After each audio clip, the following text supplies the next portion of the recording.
All right, let's talk about the boardroom. That big table where all the major decisions happen. If you've ever aimed for the top, chances are you've pictured yourself getting a seat there. It's kind of seen as the peak of the mountain, right? But what does it really mean to be a director? Let's get into it. Because here's the thing, that title, director, it's not just for show. It comes with some serious legal weight, a ton of responsibility, and yeah, some very real personal risk if things go sideways. So in this explainer, we're going to take a journey to figure out what it really takes to earn and keep that chair. So, first things first. Let's pull back the curtain. If you want a board seat, you have to understand what the job actually is, way beyond the fancy title. At its heart, being a director is basically a legal promise. You're committing to be a guardian, a steward for the company. Your job is to guide it, protect it, and make sure it has a healthy long-term future. And you're held accountable by law under things like the Companies Act, which is pretty much the official rule book for these massive responsibilities. Okay, so let's dive into this. Who's actually in the room? Because, not all directors are created equal. They each have a very distinct role to play. This breaks it down really nicely. First, you've got your executive directors. Think of your CEO, your CFO. These are the folks who are in the trenches every single day managing the company. Then you have non-executive directors. They're not involved in the day-to-day grind, which means they can offer a super valuable outside perspective. And finally, you have the independent director. This person has zero financial or material connections to the company, so they can provide truly impartial, objective judgment. Each one is a crucial piece of the puzzle. All right, now we get to the absolute heart of the matter. These are the non-negotiables, the duties and responsibilities that are the legal and ethical code every single director has to live and breathe. And it all starts with this huge concept, fiduciary duty. Honestly, you can think of it like the ultimate trust fall. The company and its shareholders are putting all their trust in you. They're trusting you to act in their best interests, not your own. It's a massive legal and ethical promise to put the company first, always.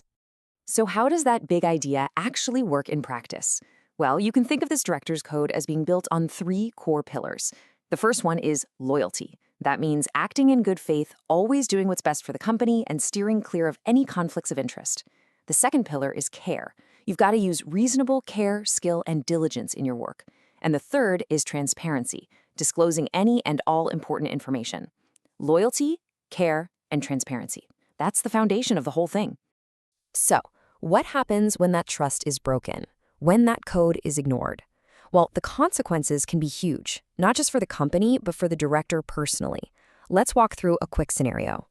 Okay, picture this. A director is sitting in a board meeting. A massive contract comes up for a vote. They vote yes, helping to push it through.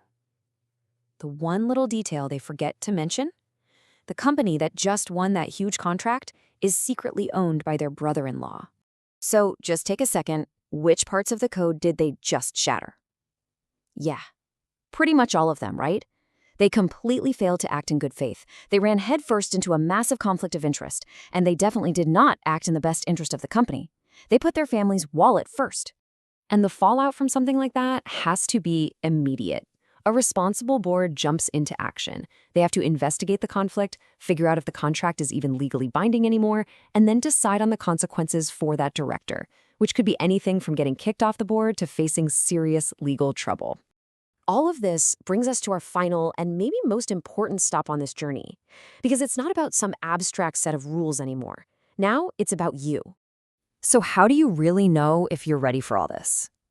A fantastic place to start is with a hands-on tool, like the Director's Duty Checklist we've kind of been using as our guide. It lets you take an honest look at yourself and measure up against these critical duties.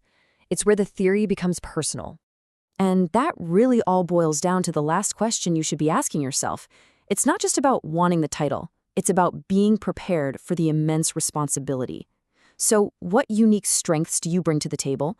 And maybe even more important, what are the gaps you need to fill to be truly ready to serve? That's the real question to walk away with.